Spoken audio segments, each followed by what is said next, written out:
And I think I'm going to call this video the Great Spincast Debate. A lot of people, what's a spincast reel? You know, Zebcos, stuff like that, Abumatics. And there's a lot of products on the market, fishing rods, tackle equipment. You know, some of it's decent. But you ever wonder, like, what the quality of stuff? Like, man, I really like to know what it's like. Like, is this a decent little rod or reel that I could maybe give to my child, or maybe I could use to go trout fishing? Because a lot of them are ultralights. And I said to myself, well, you know, let's do it. Let's buy a couple of these things and we'll sort through them. And we'll find out what is hot garbage and what is halfway decent. And this is every video you see from me, like most of the stuff, almost all the stuff right now, I've paid with my own money, my honest review. If I ever got a sponsor or somebody sent me something to review and try out, you know, hell, I might hurt their feelings. But this is my opinion. Your opinion may differ, but you're going to get an honest review from me and what I think. And we're going to start out with the company that I've seen some decent stuff come out and some of their higher end things. And that's going to be, B&M. Specifically, the B&M 410. 410, this is a medium ultralight spincast model. Made in the People's Republic of China. This is like most of the stuff we buy anymore. You rarely ever see anything made in the United States that isn't high end. It's a moderate fast action, line weight of 2 to 6 pounds. It does have a EVA type foam handles, and I bought this with my own money. Now they do claim that B&M claims, and I read from this, B&M Fishing Certificate of Warranty. These products are free of workmanship defects, should disappear every 1 year of purchase. So they basically have a 1 year warranty on them.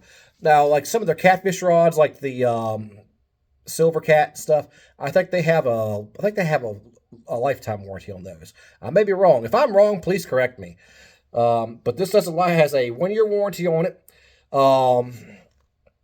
Let's set it down over here at the table. Let's get a closer look at it. What do you think? All right, you must forgive my shoddy editing.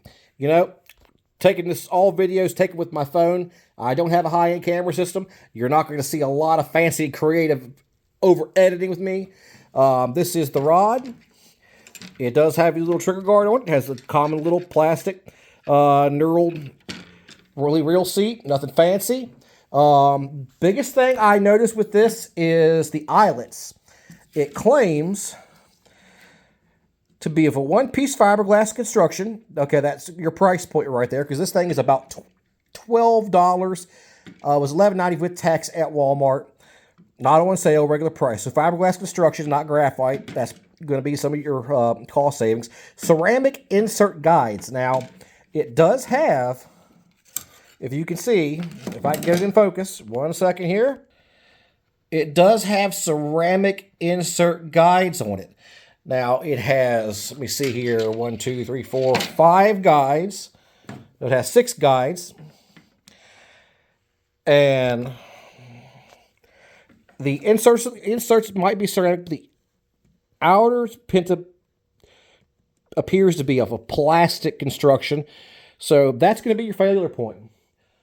Now, let's see how durable this thing is. I mean, it seems relatively durable. I've bent it in half, and not bent it in half, but it is pretty whippy, you know, for a light action. I think this would probably be pretty good for a child who's starting out, you know, because you can buy a blister pack Zebco rod and reel for, you know, $15 with a little bitty reel. And typically, if you get one, it's going to come with something about this size. This is a Zebco. Model number escapes me. I bought this years ago just to, just see what it was like. This is an underspin reel. Really not super great. I mean, for what I was trying to do with it, it was okay. Might do a video on this later on, trying to catch some fish off of it. Maybe see if we can hook a catfish or something, see if we can break it. But what I'm going to put on this rod is one of these. A Johnson Century 100B. Now, this little Johnson 100 Century 100B, they don't make these anymore. They haven't made these since like 2000. This one was new old stock. This was new old stock. I got this off of eBay. Paid more than I should have got paid for it.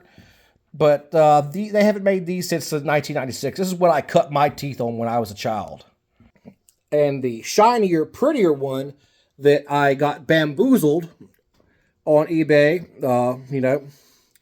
my ignorance, because old Johnson reel, if you look real closely at it, I don't know if you can make it out or not. Probably not. It's too dark. Anyway, it says made in the USA. And I was like, and I had one of these forever when I was a child. I caught thousands of fish on this. Smallmouth bass, little panfish, some little catfish. I mean, it was great. Trout. Great little reel. Oh my God, I love the thing. Sadly, the older I got, they just quit making them. I switched over to using spinning reels because I couldn't find them anymore.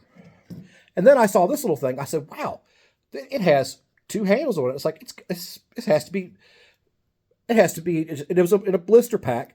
It has to be new. It has to be decent. On the further inspection, they did cheap out on some of the things. The newer ones have brass gears in it. It's got some plastic gears in it. But anyway, we're going to put this little green guy on this B&M rod. And we're going to go see if we can catch a couple trout with it. Give you an honest review on it, the backbone on it. Because I fish with an ugly stick. I typically fish with an ugly stick, 7-foot ugly stick, elite, and also an Akuma Solilo. It's a 7'8" Solilo, and the Akuma rod, for Akuma being a more affordable rod, it wasn't cheap, more affordable in the $55 range. On the Amazons, delivered to my house in 3 to 5 days. I had one of the older models, loved it. Sadly, the tailgate ate it. That tends to happen. If you're a fisherman, if you have a tailgate, a car door, a trunk, they need to be fed. Sometimes they eat the ones you don't want them to eat. But we're going to spool this thing up. It has some line on it that I think they must have been planning on going fishing for largemouth bass with this thing, because this is some wiry stuff. I mean, this is some wiry stuff. I mean, it has a lot of memory in it. And if you can see my breath, it is rather cold in Virginia. Hey, it's New Year, 2026. We're just trying to start it out with a bang. So, we'll get this thing spooled up. We'll check back in with you tomorrow. See if we can't land a few.